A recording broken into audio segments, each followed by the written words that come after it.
It's 8 o'clock. This is the UK Tonight with special coverage from the United Nations as world leaders gathered to discuss the recognition of a Palestinian state. France is expected to join the UK in recognising Palestine later this hour, when President Emmanuel Macron speaks alongside the Saudi Crown Prince in New York. Here, the Palestinian flag was raised in West London this morning, outside its mission building. Israeli ministers are furious at the UK's decision, but the Foreign Secretary has urged them not to retaliate. If we don't act now, the risk is that everyone will just turn their backs on the two-stage solution that is the only lasting way to get peace and security for the region. We'll take you live to New York shortly. Also tonight, charities cut ties with Sarah Ferguson over her communications with Jeffrey Epstein. A leaked email from 2011 reveals she called him a supreme friend after publicly disowning him in the media. Among the charities to drop the Duchess of York as a patron, the Teenage Cancer Trust, which she has worked with for 35 years. Plus, Reform UK announces plans for a shake-up of the legal migration system, including the abolition of indefinite leave to remain, which gives people rights and access to benefits after 5 years. And we meet the Hong Kong democracy activists living in fear in the UK, with bounties on their heads back home. All that to come and much more here on the UK Tonight.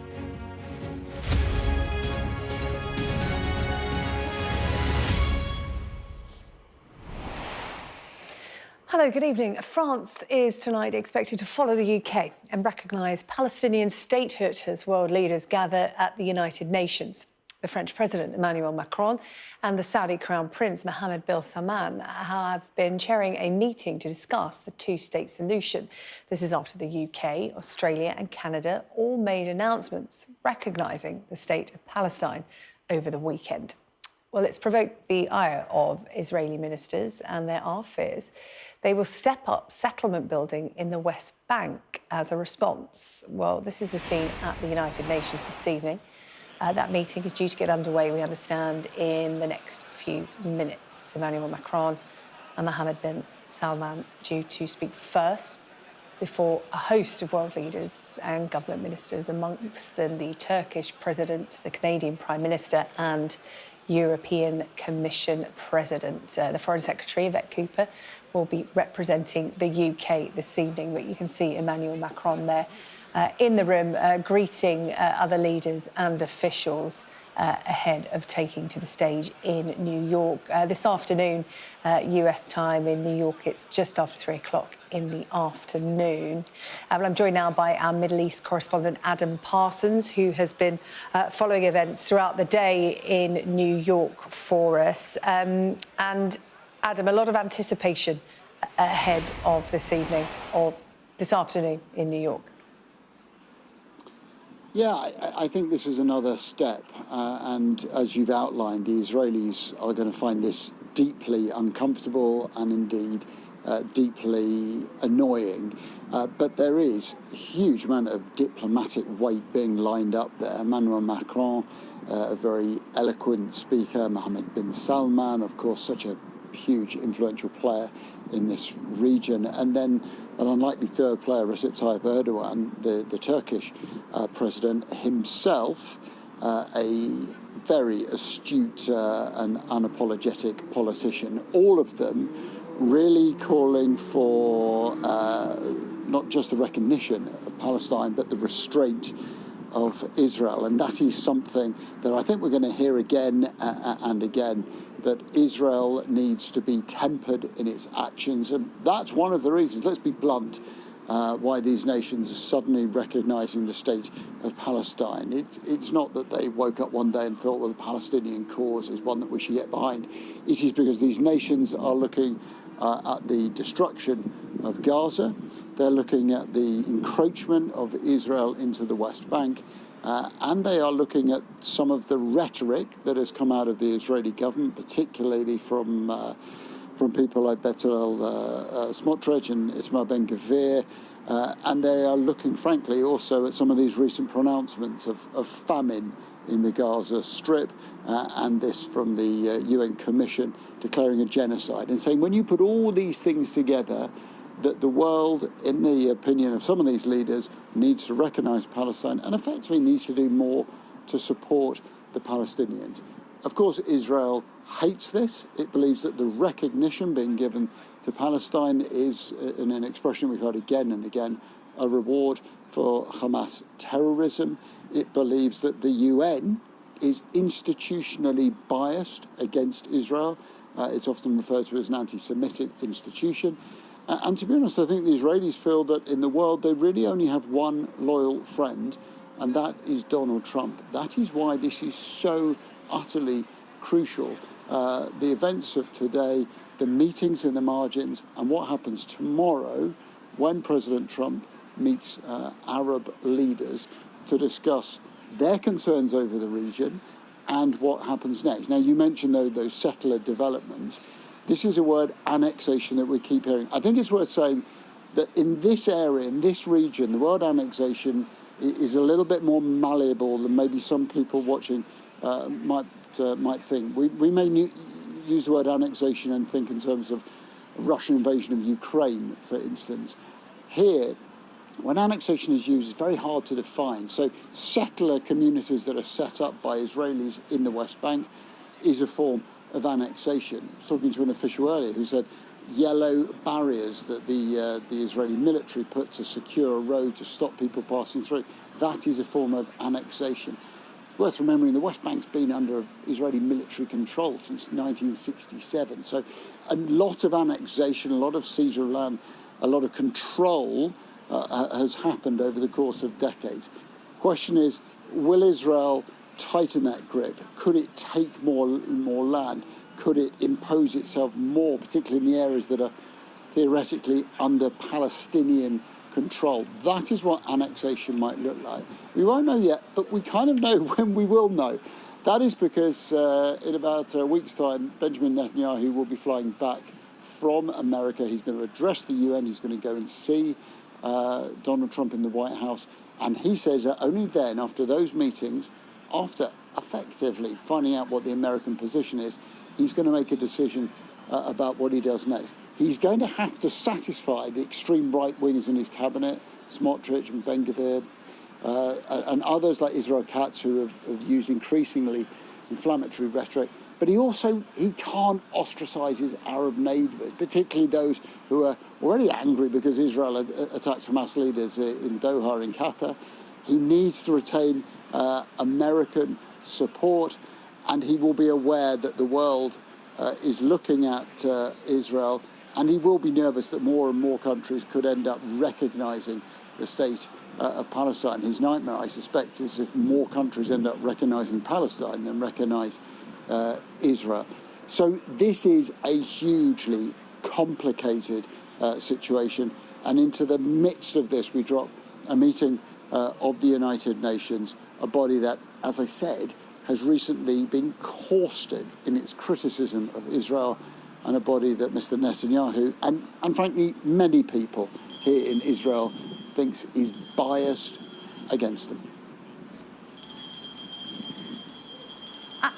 Adam, thank you. Well, as you can hear, a bell is being rung at the General Assembly meeting there at the United Nations headquarters in New York. Emmanuel Macron, the president, you see there taking centre stage, pouring glasses of water before his big speech, where he is poised to recognise a Palestinian state. This is a key UN meeting. More countries are set to follow the recognition of Palestine as a state. You can see the Saudi Arabian foreign minister with him there on stage as well. But let's just listen in. Emmanuel Macron due to speak there at the UN General Assembly. No, Adam is standing by. Adam, just before Emmanuel Macron stands up to speak, Palestinian President Mahmoud Abbas will also be speaking, but only via video link, because the Trump administration wouldn't give him a visa, wouldn't give him and his delegation visas to attend this gathering. That's absolutely correct, yeah. So Mahmoud Abbas will be addressing the United Nations, but he won't be there. Neither he nor any members of his team. were given visas. The only representatives of the state of Palestine will be the very small number who are based there in New York as the permanent representation for the state of Palestine. Mahmoud Abbas will be, I'm told, in the presidential palace in Ramallah. That is where he will be giving his video address, and that is where he will be calling on more countries to recognise the state of Palestine. I think the politicians, so let's be clear, he represents the Palestinian Authority, which runs the West Bank. He does not represent Hamas, which runs Gaza. So that's an important distinction to make. He will say that the recognition of the state of Palestine, and remember that includes Gaza, and it includes Adam, let's go live to the UN. Emmanuel Macron speaking now. The peaceful settlement of the question of Palestine and the implementation of the two-state solution is resumed. Ladies and gentlemen, distinguished heads of state and government, ministers, Your Excellency Antonio Guterres, Secretary General of the United Nations Organization, Your Excellency Annalena Baerbock, President of the General Assembly, Excellencies, ladies and gentlemen. It is an honor and a privilege for me to co-chair, alongside the Kingdom of Saudi Arabia, this conference in accordance with General Assembly Resolution 79/81, dated 3rd December 2024. We wish to extend a warm welcome to each and every one of you. Allow me now to deliver some opening remarks.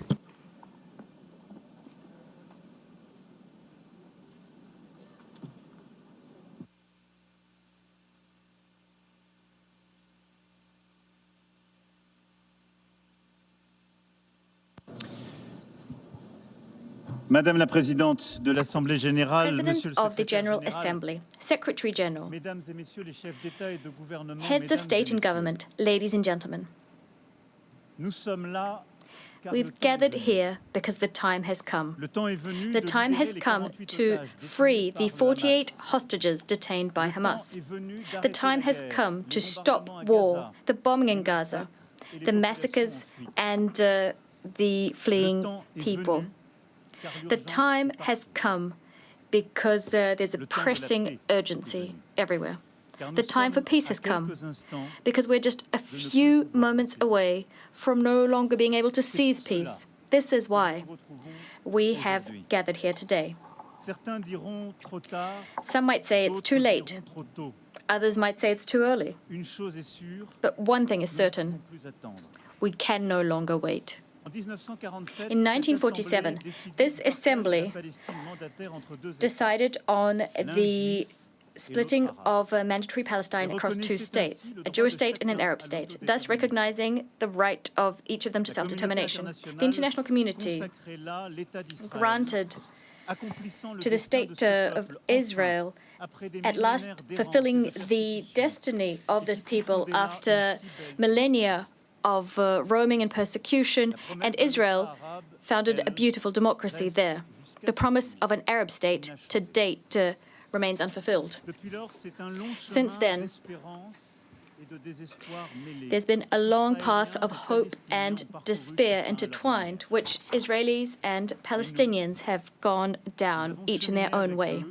We have walked alongside them, each of us in keeping with our history and our sensibilities. But the truth is that we bear a collective responsibility for, to date, having failed to build just and lasting peace in the Middle East. This is what became evident to us on the 7th of October 2023, when the Israeli people suffered the worst terrorist attack in its history. 1,224 men, women and children killed, 4,834 men, women and children injured, 251 men, women and children taken hostage. The cruelty of Hamas and all those who collaborated in this massacre dumbfounded Israel and astounded the world. The 7th of October remains an open wound for the Israeli soul and for our universal conscience. We condemn it unequivocally because nothing, never, nowhere can justify having recourse to terrorism. Minds go out and hearts go out to the victims and their families. We've expressed our compassion to all Israelis and first and foremost demand for all hostages still held by Hamas to be freed unconditionally. The French paid tribute to the 51 French men and women assassinated on that day and all other victims of October 7th. We will never forget them. Never. Just like we will never stop the existential fight against anti-Semitism. The French people know the sting of terrorism, and our hearts remember the expression of the bonds of brotherhood following the terrorist attacks committed in Paris on the 7th of January 2015, when dozens of foreign leaders were in the ranks of those offering their sympathies, among which the Israeli Prime Minister and the President of the Palestinian Authority. We know that you cannot show weakness in the face of terrorism, but we also know the perils of endless wars. We know that right must always prevail, over might. We know from our own history that a universal commitment to peace is the legacy of centuries gone by and the only way towards salvation. And on behalf of our friendship with Israel, our commitment to which has never faltered in the name of our friendship with the Palestinian people, for whom we want the initial promise of the UN Charter to be fulfilled, we want two states living side by side in peace and security to become a reality. However, currently Israel is further extending its military operation in Gaza with the stated objective of destroying Hamas. But there are hundreds of thousands of people who have been displaced, injured, famished, traumatized. Their lives are still being destroyed. Although Hamas has been considerably weakened, and despite the fact that negotiations on a permanent ceasefire are the surest means of ensuring the release of hostages, nothing justifies the ongoing war in Gaza. Nothing.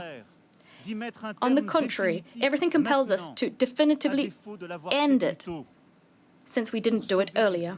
We must do this to save lives. The lives of Israeli hostages detained in atrocious conditions. The lives of hundreds of thousands of Palestinian civilians who are tormented by hunger, suffering, the fear of dying, mourning for their loved ones. We must save all lives, because for almost 2 years now, it is the denial of the humanity of the other and the sacrifice of human life which have prevailed. Yes, since the 7th of October, it is the life of the other that is being denied. We've been saying this since the first day of the war in Gaza. A life is a life. I know this because I held in my arms the families of hostages I met in Tel Aviv and in Paris. I'm thinking of the mother of Eata David, a hostage who was famished and displaced. I'm thinking of Nimrod Cohen, a 19-year-old hostage whose father I just met. I also know this because I was at the bedside of the Palestinian victims of Israeli military operations, refugees in Al Arish, women and children. I will never forget the way they looked at me. I know this because I met young people from Gaza who we are hosting in France. I'm thinking of Rida Baroud, who should have been with us today, who continues to be a witness to the distress of her loved ones in Gaza. A life is a life. We are duty-bound, all of us, to protect each other. This duty is indivisible, just as our common humanity is indivisible. There is a solution, a way of breaking the cycle of war and destruction. It lies in the recognition of the other, of his and her legitimacy, humanity, and dignity. We must reopen our eyes and see human faces there where war has deposited the mask of the enemy or the marks of a target. We must recognize that Palestinians and Israelis are living in twin solitude. The solitude of the Israelis following the historic nightmare of the 7th of October 2023 and the solitude of Palestinians. Palestinians at their wits' end in the face of this ceaseless war. The time has come because the worst could still come to pass. The sacrifice of more civilians, the expulsion of the people of Gaza to Egypt, the annexation of the West Bank, the death of hostages detained by Hamas, or facts on the ground which could irreversibly change the situation there on the ground. This is why, this is the very reason that today, here in this chamber, we must pave the way for peace, because since July of last year, developments have accelerated. And at this point, we have reason to fear that the Abraham Accords, the Camp David Accords, could be called in question by Israel, and that peace would become impossible for a long time yet in the Middle East. It thus falls to us this historic responsibility. We must do everything within our power to preserve the very possibility of a two-state solution. Israel and Palestine living side by side in peace and security. The time has come.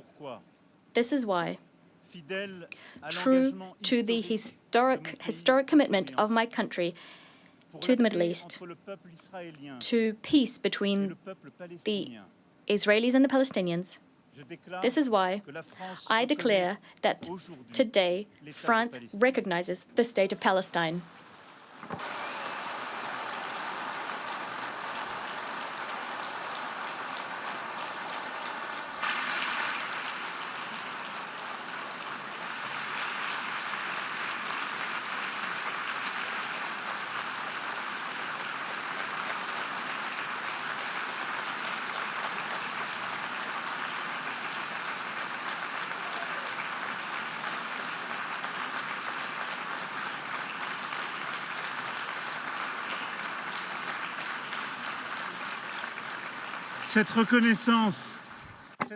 This recognition is a way of affirming that the Palestinian people is not a people too many. On the contrary, this is a people who never says goodbye to anything, as Mahmoud Darwish said.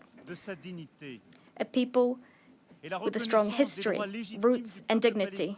The recognition of the legitimate rights of the Palestinian people takes nothing away from the rights of the people of Israel, who France supported from day one, and to the respect of which it is staunchly committed. This is why we're so convinced that this recognition is the only solution that will allow for Israel to live in peace. France has never wavered standing by Israel's side, even when its security was at stake, including when there were Iranian airstrikes. This recognition of the state of Palestine is a defeat for Hamas, just like for all those who foment anti-Semitism, nurture anti-Zionist obsessions, and who want the destruction of the state of Israel. This recognition by France goes hand in hand with others which will be announced today, and I thank them: Andorra, Australia, Belgium, Canada, Luxembourg, Malta, Monaco, Portugal, the United Kingdom, San Marino. They are here today.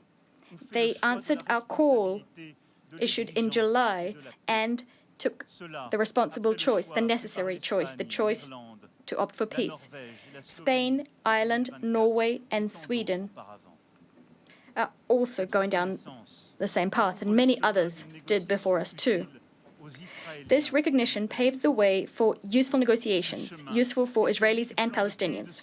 This path is a path towards a peace and security plan for all. France and Saudi Arabia submitted this plan to this assembly, and it adopted it by a large majority. It carries our common ambition to break the spiral of violence and to change the situation on the ground. We managed to take a step towards one another, to move away from our habitual stances and to set concrete objectives. We must now set in motion a cycle of peace that meets the needs of all parties. The top priority of this peace and security plan, and it's very urgent, that is to ensure the release of 48 hostages and put an end to military operations throughout the territory of Gaza.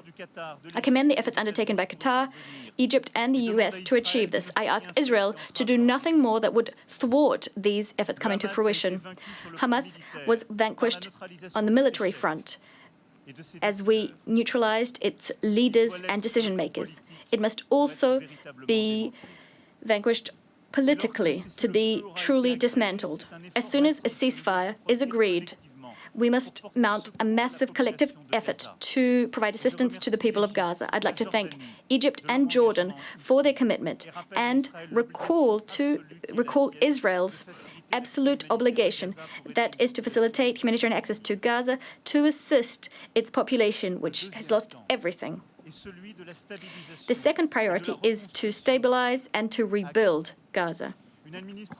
A transition administration incorporating the Palestinian Authority, as well as the young people of Palestine, together with security forces, the establishment of which we will accelerate, will have the monopoly over security in Gaza. It will implement the dismantlement and disarmament of Hamas, and this with the support of international partners and the necessary means required for this difficult mission. France stands ready to contribute to an international stabilization mission, as well as to support, together with our European partners, the establishment and equipping of Palestinian security forces. As soon as negotiations permit, the Security Council could decide to deploy a civilian and security support mission, liaising with the Palestinian authorities and with the consent of the Israeli authorities. Furthermore, it will be up to the state of Palestine to give hope to its people, tested by years of violence and occupation, division and negligence. It will be up to the state of Palestine to give its people a framework for democratic expression, a framework that's been renewed and that is secure. President Mahmoud Abbas committed to this before Prince Mohammed bin Salman and myself. He forcefully condemned the terrorist attacks committed on the 7th of October 2023. He reiterated his commitment to disarming Hamas and committed to excluding Hamas from future governance in Gaza, as well as from future governance throughout Palestinian territory. He reaffirmed his commitment to combating hate speech and promised an in-depth overhaul of Palestinian governance. France will pay close attention to the full implementation of all of the commitments made to us. This renewed Palestinian Authority is a necessary prerequisite for the success of the indispensable negotiations we'll need to resume to come to an agreement on each of the final status issues. It's within this framework that I will be able to decide to open an embassy to the state of Palestine as soon as all of the hostages detained in Gaza have been freed and a ceasefire has been established.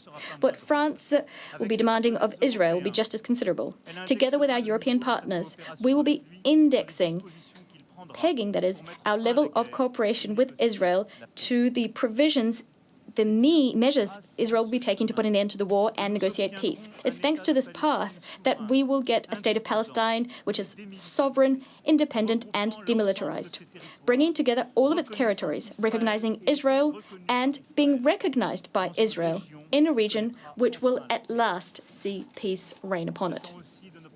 What I also expect of our Arab and Muslim partners, who have not yet done so, is for them to uphold their commitment to recognize the state of Israel and to engage with Israel in normal relations as soon as the state of Palestine has been established. In so doing, together we will demonstrate dual recognition for the benefit of peace and security of all in the Middle East. Ladies and gentlemen, this is our peace plan. It establishes a demanding mechanism to end the war and enter into the negotiations phase. It allows for Israeli-Palestinian peace to be the first pillar of a new peace and security architecture in the Near East and the Middle East. It lends credibility to the possibility of further economic integration. Nothing will be possible unless the Palestinian authorities take full ownership of our renewed ambition so that we can at last achieve the two-state solution. I know that they are reluctant. I know that they harbor fears. And with the utmost respect, I hear the Israeli people, their sadness, their fatigue. But I want for the Israeli authorities to also hear this and to in turn take on commitments.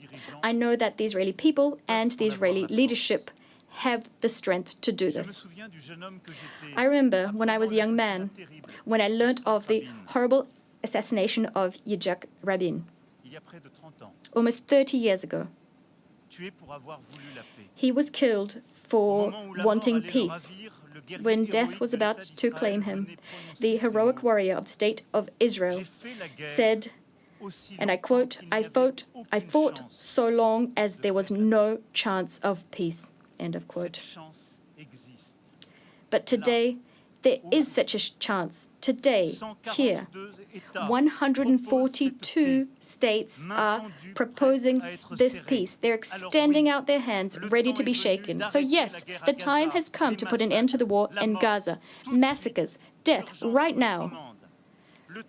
Urgency is what drives us. The time has come for Israel to live in peace and security from the Galilee to the Red Sea, through the Dead Sea and the Lake of Tiberias and Jerusalem. The time has come to no longer talk about the existence of the State of Israel. It's self-evident. The time has come to do justice to the Palestinian people and thus to recognize the State of Palestine, brotherly country, a neighbor in Gaza, in the West Bank, and in Jerusalem.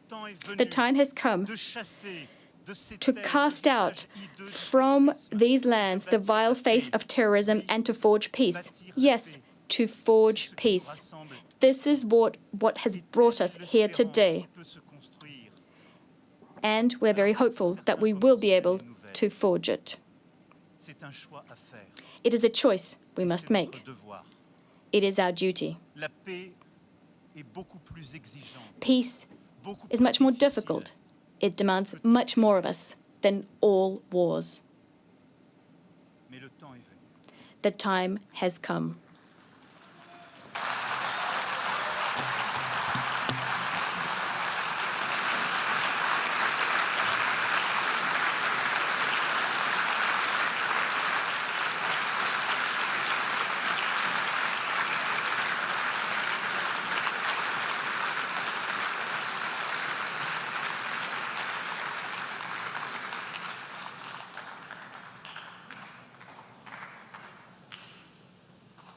Merci pour votre attention. Thank you for your kind attention. I now invite His Royal Highness, Minister of Foreign Affairs of Saudi Arabia. He will be speaking on behalf of His Royal Highness Prince Mohammed bin Salman bin Abdulaziz Al Saud, Crown Prince and Prime Minister of the Kingdom of Saudi Arabia.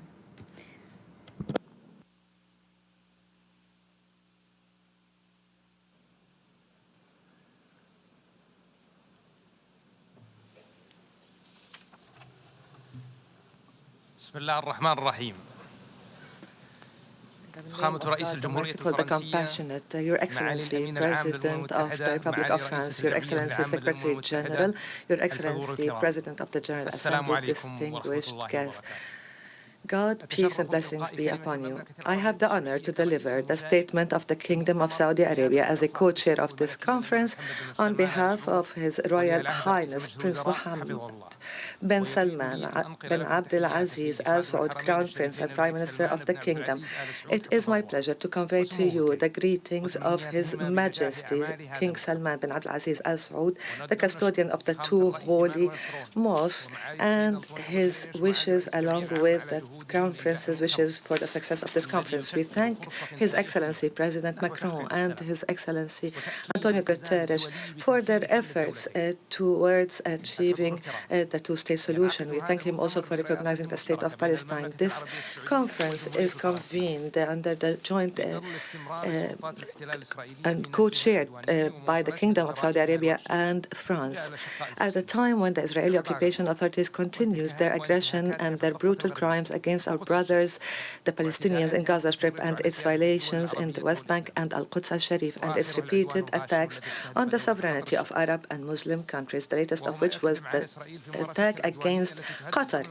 This underlines the insistence of Israel to continue with its aggressive practices that threaten regional and international peace and stability and undermine efforts of peace in the region. This reiterates our deeply rooted conviction that the implementation of the two-state solution is the only way to achieve just and permanent peace. The historic position of His Excellency, the French President, to recognize the state of Palestine, and the fact that many countries have taken the similar courageous position, and the broad support for the resolution of the General Assembly to adopt the declaration, the New York Declaration on the peaceful settlement of the question of Palestine and the implementation of the two-state solution that received 142 votes in its favor reflects the will of the international community to render justice to the Palestinian people and consolidate their legal, historic right in line with international frameworks, relevant UN resolutions, and the Arab Peace Initiative. The Kingdom is keen on continuing its partnership with France and all countries calling for peace to follow up on the implementation of the outcomes of this conference, to put an end to the war in Gaza and stop all unilateral measures that threaten Palestinian sovereignty, to work on ending the conflict in the region and establish a Palestinian independent state on the 1967 borders with East Jerusalem as its capital. In conclusion, we thank again those countries that have recognized or have announced their intention to recognize the state of Palestine. We call all other countries to take a similar historic step that will have a great impact on supporting the efforts towards the implementation of the two-state solution, achieve permanent and comprehensive peace in the Middle East, and find a new reality whereby the region can enjoy peace, stability, and prosperity. Thank you.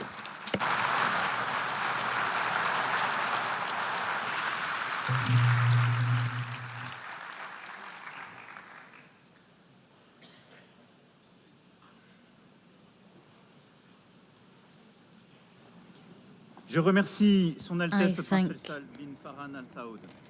His Royal Highness Prince Mohammed bin Salman Abdulaziz Al Saud. I now invite His Excellency Mr. Antonio Guterres, Secretary General of the United Nations Organization, to issue a statement.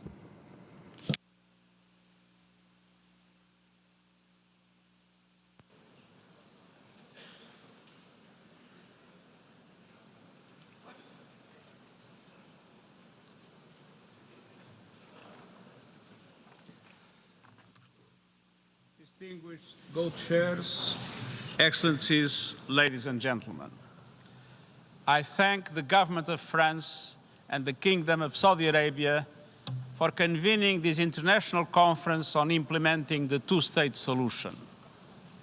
I also want to acknowledge the Palestinian delegation and once again note my disappointment that they were denied the opportunity to be fully represented.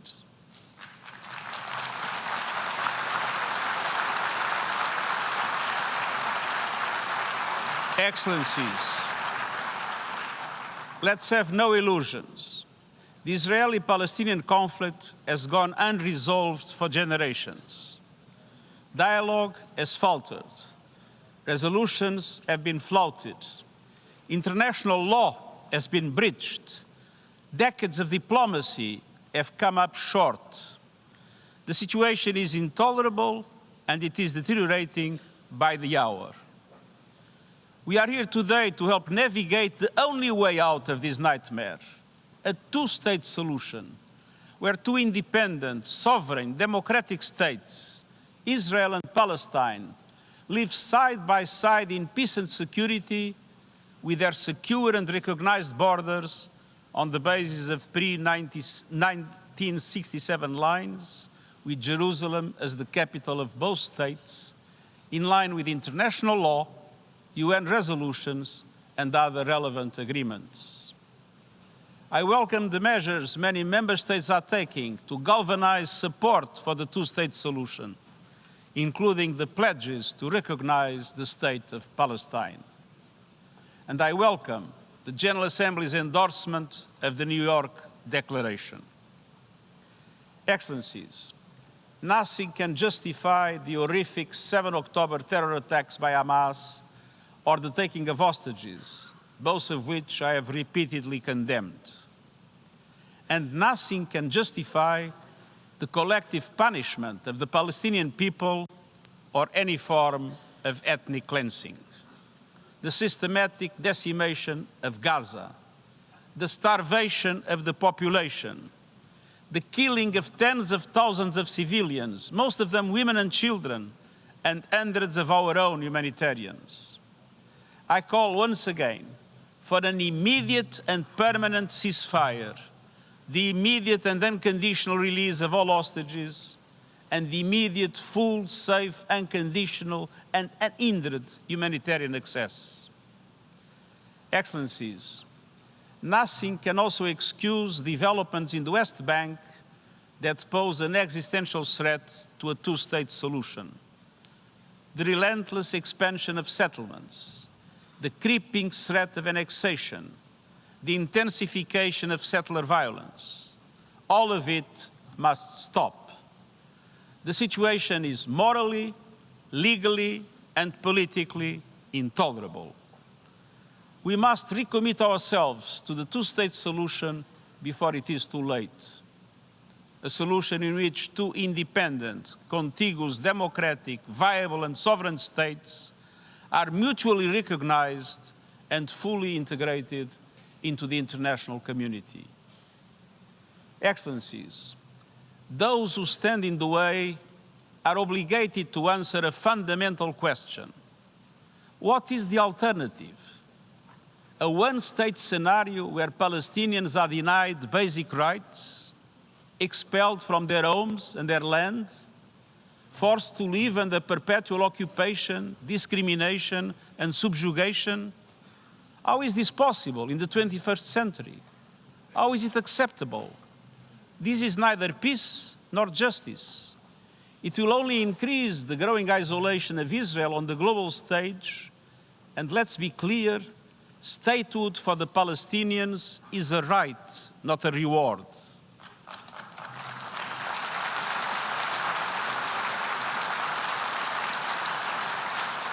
And denying statehood would be a gift to extremists everywhere. Without two states, there will be no peace in the Middle East, and radicalism will spread around the world. Excellences, cette conférence doit marquer un tournant. A turning point. It must pave the way for irreversible progress, to put an end to the illegal occupation and to make good on our collective aspiration for a two-state solution. All of this is fully in line with adherence to international law. It has been approved by the General Assembly and supported by the international community. It is the only credible path towards a just and lasting peace between the Israelis and the Palestinians, and the only credible path towards peace and security throughout the Middle East as a whole. This will demand difficult decisions be taken from us all. This will demand courage and leadership based on principles from all sides. I urge you to do everything in your power to allow the two-state solution to prevail. This for the peoples of Israel, Palestine, and for humankind as a whole. I thank you.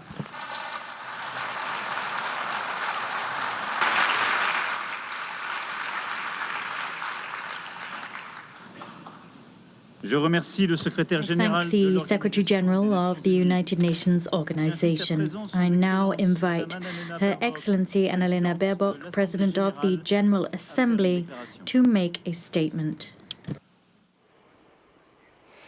The UN Secretary-General Antonio Guterres there saying state recognition is a right, not a reward. This is after the French president officially recognised on behalf of France Palestine as a state, saying the time has come. We can no longer wait. Some might say it is too late. Some might say it is too early. Emmanuel Macron going on to say France wants a two-state solution to become a reality, saying that we share the responsibility for failure to build peace. Nothing justifies the ongoing war in Gaza. Well, we are expecting to hear from Mahmoud Abbas shortly. You saw him there joining the UN General Assembly via video link. We will bring his speech to the UN General Assembly to you live as soon as it happens. In the meantime, let's speak to our Middle East correspondent, Adam Parsons, who was following Emmanuel Macron, the French president's speech to the UN. What did you make of it, Adam? Well, as we expected, France has now recognised the state of Palestine. I mean, Emmanuel Macron is a very able orator. Went to pains at the start of that speech to condemn the October 7th attacks, that there was no way that they could be justified or excused. But he also then went on to say that it was intolerable to have the war in Gaza continuing in the way that it was at the moment. And of course, he has been corralling so many nations to try to take this step, which he announced there in the United Nations, of recognising the state of Palestine, and said that there were lots of other nations who were following what he called a path of peace as well, and listed them, a long list, of course, including the United Kingdom, but also names like Belgium and Andorra that he threw in. He mentioned Norway and Ireland and Spain, who he said were also going along that path. I think what Emmanuel Macron is trying to do, and he put in various comments about the friendship between France and Israel, is to try to maintain that sense of cordiality with Israel, while at the same time doing something that he knows Israeli politicians will loathe. And frankly, that is an impossible path for him to take at the moment, because the recognition of France and the United Kingdom have both been incendiary acts here in Israel. Israeli politicians say that this is a reward for Hamas and have been extremely critical of both the UK and France in taking this action. And of course, remember, these are two countries who are members of the Security Council. They have enormous diplomatic power. I think the optics important here, because as we saw a couple of times in there, the Israelis have boycotted this session, and so have the United States. Israel feels that as long as it has America at its back, then really it will always be able to, certainly, if not act with impunity, then know that it has this might of diplomatic power from the United States behind it. But interesting, I think, also a couple of other things. The fact that the Saudis spoke so quickly after Emmanuel Macron in support of the potential two-state solution. And then Antonio Guterres, the UN Secretary-General, making a point, I have to say there, of saying very early in his speech to express his disappointment at the fact that visas had not been issued to the Palestinian delegation, something that caused a huge amount of disappointment, huge disappointment for the Palestinian delegation. I've spoken to officials there. Even up to the last minute, they thought they might get visas. That never happened. So we've already seen Mahmoud Abbas, the Palestinian Authority president, waiting to address this session from a video link in Ramallah, in the West Bank. He's in the palace in Ramallah, the president's residence there. He is waiting to give his speech, and in that, well, we expect him to express his thanks for the countries who have recognised his nation, and I think he will potentially hint that it's effectively better late than never. He will certainly, I'm sure, call on other nations to now follow suit. But it's going to be very, very interesting to see what tone he takes in relation to Israel. Of course, enmity is it hardly expresses the coldness of that relationship. But is Mahmoud Abbas going to effectively lay down the fact that he believes that he can coexist, that Palestine and Israel can coexist? It'll be interesting to see the extent to which he tries to dismiss Hamas, to differentiate the fact that he would see himself and the Palestinian Authority as a legitimate, acceptable form of governance, something that I don't think the Americans will accept. They and the Israelis think that just as Hamas should be expunged, that the PA should have nothing to do with the future running of Gaza.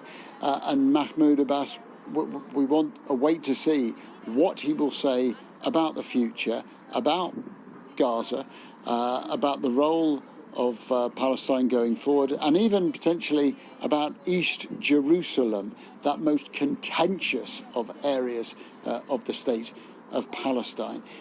And of course, behind all of this are the machinations that will be going on for the coming days at the United Nations in terms of the relationship between Israel and other Arab nations and the United States, the UK, France, and other countries that are considering whether or not they should recognise Palestine. And just one I would say to look out for here is Germany.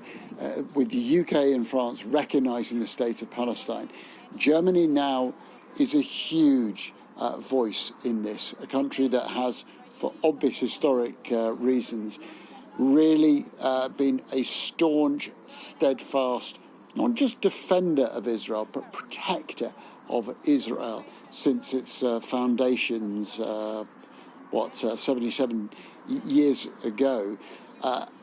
Germany in recent times has become more critical, has become more influenced, I think, by European politicians. And you're hearing Annalena Baerbock now, by the way, the chief of the UN General Assembly and a former German foreign minister, if it turns out that Germany was to even consider recognising Palestine, the Israelis would consider that to be a dagger through the diplomatic heart of them. So just some criticism from Germany would go a long way at a time when Israel really does think that it's very, very short of friends in the global diplomatic circles.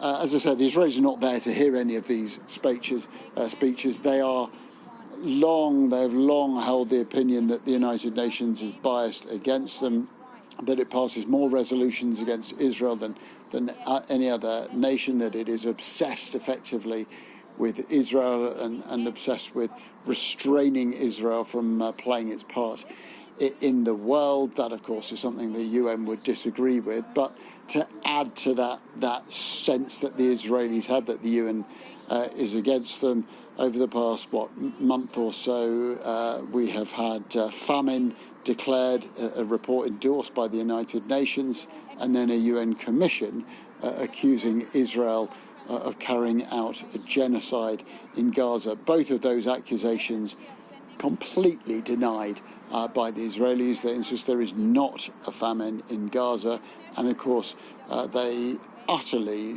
reject any accusations of overseeing a genocide in Gaza. They say, in fact, that no army in history has ever taken the precautions they say they have taken in order to try to avoid harming civilians on a battlefield.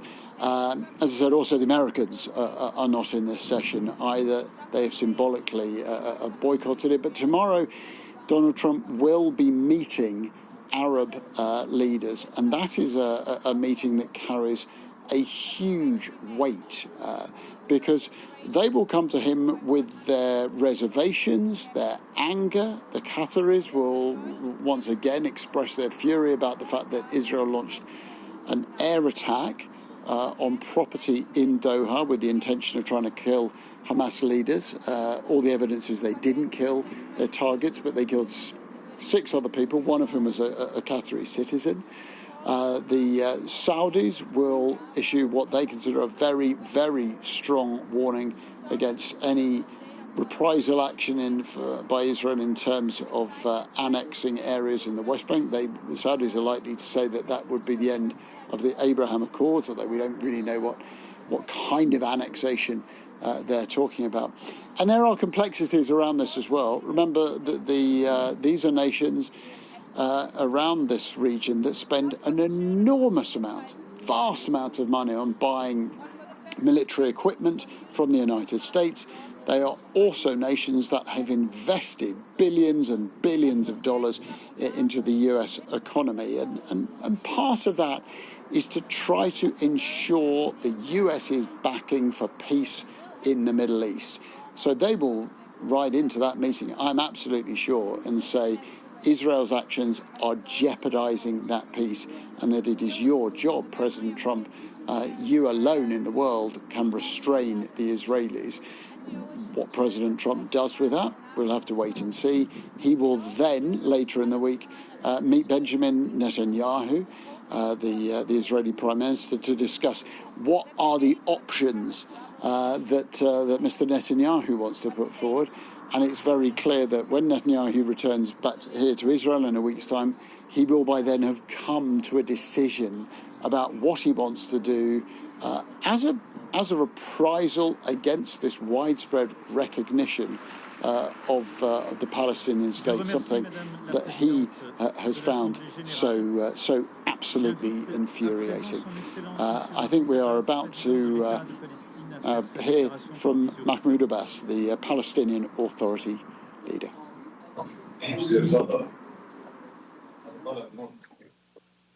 شكرا. بسم الله الرحيم. فخامة الرئيس Emmanuel Macron. Your Excellency, President Emmanuel Macron, Your Royal Highness, Prince Mohammed bin Salman Al Saud, Your Highness Prince Saud Faisal bin Farhan, Minister of Foreign Affairs, Your Excellency, Antonio Guterres, the Secretary General of the United Nations, distinguished leaders and heads of delegations, peace, mercy, and blessings of God be upon you. On behalf of the State of Palestine, I would like to express my deepest appreciation for the co-presidency, the United Nations, and all participating states for the historic New York Declaration that was issued during July's conference and adopted by the General Assembly by an overwhelming majority. It marked the beginning of an irreversible path towards ending the humanitarian catastrophe and ending occupation pursuant to international legitimacy and the Arab Peace Initiative. It was the embodiment of an independent state of Palestine with East Jerusalem as its capital, living side by side with Israel in peace, security, and good neighborliness.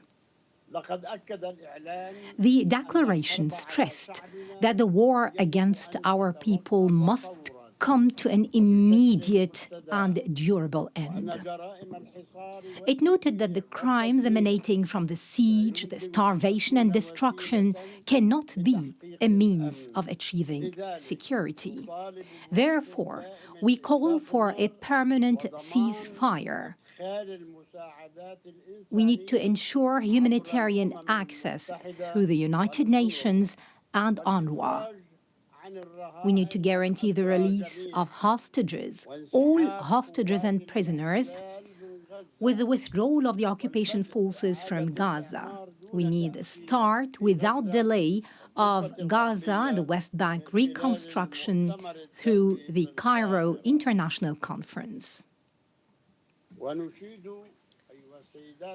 Your Excellencies, ladies and gentlemen, we would like to commend the Egyptian-Qatari-US mediation that tries to put an end to this war. We also commend the positions of Egypt and Jordan, who reject the displacement of Palestinians, a matter rejected by the international community as well.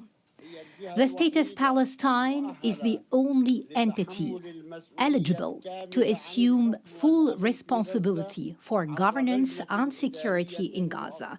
This comes through an interim administrative committee affiliated to the Palestinian government in the West Bank, with Arab and international support and participation. Hamas will have no role in governing. Hamas and other factions must surrender their weapons to the Palestinian Authority. What we want is one unified state without weapons, a state with one law and one legitimate security forces. We stress our condemnation of the occupation's crimes. We also condemn the killing and detention of civilians, including Hamas's actions on October the 7th, 2023. On the other hand, we call for an end to the settlements, the annexation, settlers' terrorism, and the attacks against Islamic and Christian holy sites. We condemn the occupation policies that isolate Jerusalem Al-Quds and expand construction on Area E1. We condemn the narrative, the Israeli narrative on Greater Israel, which flouts international law. It represents a direct threat to Arab national security and international peace. This comes in addition to the brutal aggression against the sovereignty of the brotherly states of Qatar and other Arab countries. This necessitates a firm, deterrent international stance. Ladies and gentlemen, the State of Palestine continues to adopt a comprehensive reform agenda promoting governance, transparency, the rule of law, and the reform of the financial system. It also works on the reform of educational curriculum in line with the UNESCO standards, and this will be achieved within 2 years. We're establishing a unified social welfare system after the abolition of all previous payments to the families of prisoners and martyrs. This system is currently undergoing international audit by a specialized international firm. We underline our commitment to organize presidential and parliamentary elections after the end of the war, and within 1 year, we will draft an interim constitution within 3 months to ensure the transfer of power from the authority to the state. This will ensure that no party or individual will participate unless they adhere to the political program and the international commitments of the Palestine Liberation Organization and the rules of international legitimacy. The elections will be held under international observance. Ladies and gentlemen, we desire a modern democratic state based on the rule of law, pluralism, power sharing, equality, justice, and the empowerment of women and youth. We commend the positions of those countries that recognized the State of Palestine. We call on those who have not yet done so to follow suit. We call for your support so that Palestine become a full-fledged member of the United Nations. We have already recognized the right of Israel to existence in 1988 and in 1993, and we still recognize the State of Israel. In this vein, I would like to thank France, Britain, Canada, Australia, and Belgium, in addition to Portugal, Luxembourg, San Marino, and Andorra, and other countries that have been mentioned by His Excellency, the President of France. And we recall with appreciation all 149 countries who have already recognized the state of Palestine earlier. They have participated in our long struggle, the last of which was Spain, Ireland, Norway, Slovenia, and Armenia. We would also like to commend the important role of the presidency of this conference, the Kingdom of Saudi Arabia and France, as well as Britain, in galvanizing more international recognition. We'd also like to thank all participating countries in this conference for their important role, issuing the New York Declaration and taking irreversible steps to bring about durable peace based on the two-state solution and based on international legitimacy. We would also like to commend the role of the brotherly and friendly countries that support our Palestinian cause in the international fora. We would like to commend, in particular, the role of Algeria, which is assuming the Arab seat in the Security Council. We commend the positions of the peoples and organizations that support the legitimate rights of the Palestinian people to freedom, independence, and statehood.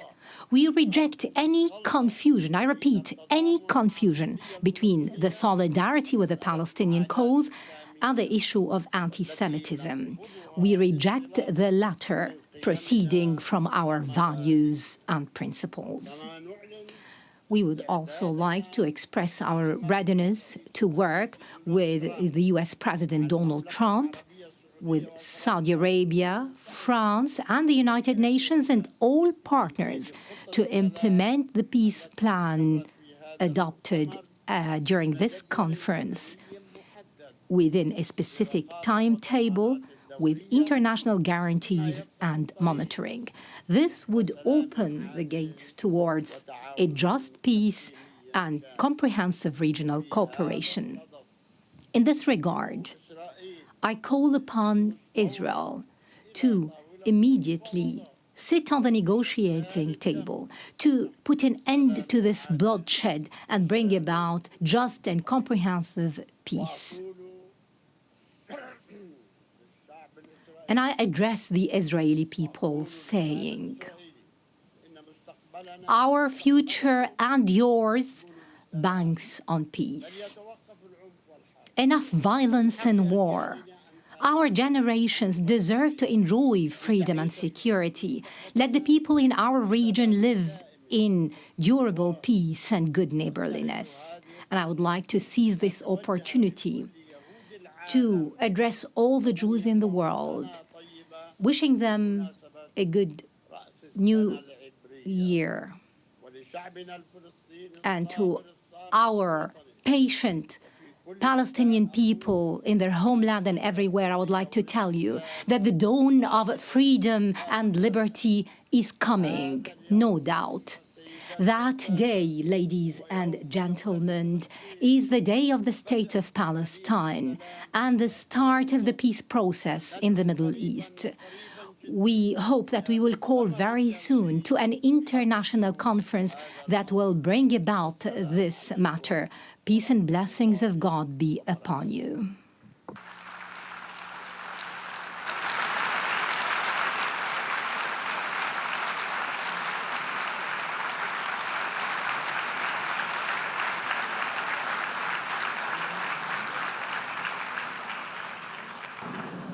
Je remercie le président. I thank the President of the State of Palestine.